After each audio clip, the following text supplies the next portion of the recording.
सरकार ने किया 16 मंत्रियों की टीम का गठन। उपचुनाव की 10 सीटों को लेकर बनाई गई टीम। मंत्रियों को उपचुनाव में जीत की दी गई जिम्मेदारी, अपनी अपनी सीट पर जीत की दी गई जिम्मेदारी। तो टीम में बीजेपी और सहयोगी दलों के मंत्री शामिल हैं। कुछ सीटों पर 2 तो कुछ पर 1 मंत्री को जिम्मेदारी दी गई है। मंत्रियों के साथ संगठन के पदाधिकारी भी होंगे शामिल। जिस बात का जिक्र पवन कर रहे थे कि तमाम ऐसे मंत्री जिन्हें क्षेत्रों की जिम्मेदारियां दी गई है, उपचुनाव को लेकर नए तरीके से नए सिरे से रणनीति बनाती हुई भारतीय जनता पार्टी, योगी सरकार।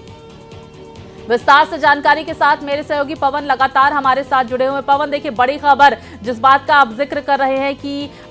जो सहयोगी दल है उनके नेताओं को भी यहां पर अहम जिम्मेदारी दी गई है, क्योंकि देखिए लोकसभा चुनाव की अगर हम बात करें तो निराशाजनक प्रदर्शन उत्तर प्रदेश में यहां पर झेलना पड़ा भारतीय जनता पार्टी को। ऐसे में महत्वपूर्ण ये उपचुनाव हो जाते हैं। हाल ही में देखिए 13 विधानसभाओं में उपचुनाव भी हुए हैं अलग अलग राज्यों में, जिसमें बीजेपी की स्थिति अच्छी नहीं नजर आ रही है। अब उत्तर प्रदेश की बड़ी जिम्मेदारी योगी आदित्यनाथ उठाते हुए और साथ ही सहयोगियों को ये जिम्मेदारियां देते हुए नजर आ रहे हैं।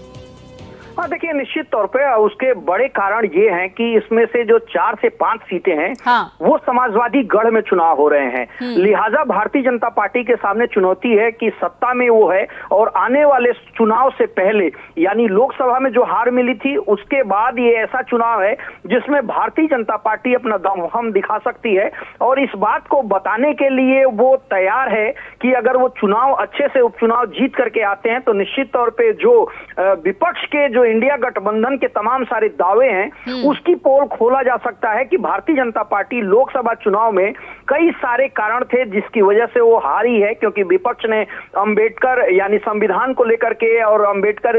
जी की प्रतिमा और किताबों पे संविधान की किताब लेकर के लोकसभा चुनाव में गए और उन्होंने कहा कि भारतीय जनता पार्टी सत्ता में आएगी 400 सीटों के साथ तो वो संविधान बदलाव करेगी। तो तमाम ऐसे मुद्दे थे जो विपक्ष ने जनता के बीच में ले जाकर के जनता को गुमराह करने का काम किया, ऐसा भारतीय जनता पार्टी का मानना है। लिहाजा वो 10 जो उत्तर प्रदेश में 10 उपचुनाव की जो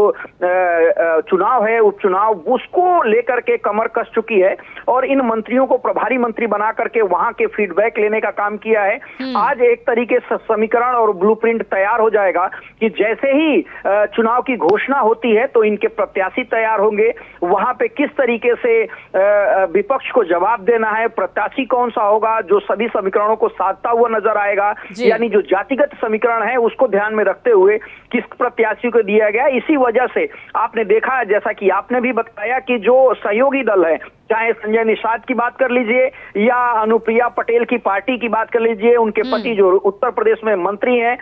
आशीष पटेल, उनकी ड्यूटी की बात कर लीजिए, तो सभी लोगों को जिम्मेदारी योगी आदित्यनाथ ने दी है। और ये माना जा रहा है कि इस बार जो 10 प्रत्याशी घोषित किए जाएंगे उसमें योगी आदित्यनाथ की सुनी जाएगी, क्योंकि जिम्मेदारी योगी आदित्यनाथ जो उत्तर प्रदेश के मुख्यमंत्री हैं। बिल्कुल पवन, देखिए हम चाहेंगे कि आप जरा बताएं कि ये जो 10 सीटें हैं उपचुनाव को लेकर किन किन नामों पर मंथन का दौर जारी है। आपने भी जिक्र किया क्योंकि कई ऐसे सीटें जहां पर समाजवादी पार्टी का अच्छा खासा प्रभुत्व देखने को मिल रहा है। ऐसे में बड़ा चैलेंज तो होगा, किन किन नामों पर मंथन चल रहा है?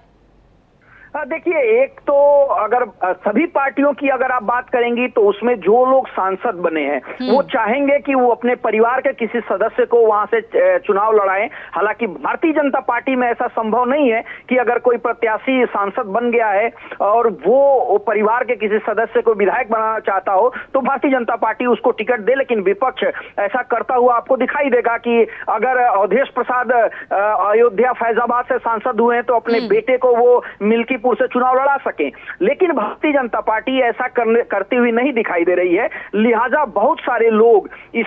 में जो संगठन में काम कर चुके हैं, पार्टी में रह चुके हैं और वो लोग रेस में हैं, लेकिन भारतीय जनता पार्टी इसी बात को लेकर के ये मंत्रियों का पैनल तैयार किया है कि वहां पे जाकर के जिन जिन लोगों के नाम की चर्चा हो रही है क्या वास्तव में वो चुनाव जीतने लायक हैं या केवल हवाई दावे हैं और टिकट पाने की कवायद में वो लगे हैं। लिहाजा इन मंत्रियों के फीडबैक के बाद उनको फिल्टर किया जाएगा और एक एक सीट से 3-3 प्रत्याशियों का पैनल तैयार किया जाएगा। उसके बाद उस पे अंतिम मुहर केंद्र की लगेगी, यानी जो केंद्रीय नेतृत्व है जेपी नड्डा के नेतृत्व में जो संगठन है उसके पास इन लोगों का नाम भेजा जाएगा कि ये प्रत्याशी यहाँ से चुनाव लड़ सकते हैं। इनका कारण ये है, यहाँ पे इनकी खास तौर से लोकप्रियता है। जातिगत जो आंकड़े हैं वे बताने के लिए हैं कि भारतीय जनता पार्टी के वोटर्स कितने हैं, इनकी जाति के कितने वोटर हैं, क्योंकि लोकसभा चुनाव में साफ तौर पे ये देखा गया है कि इस तरह की जो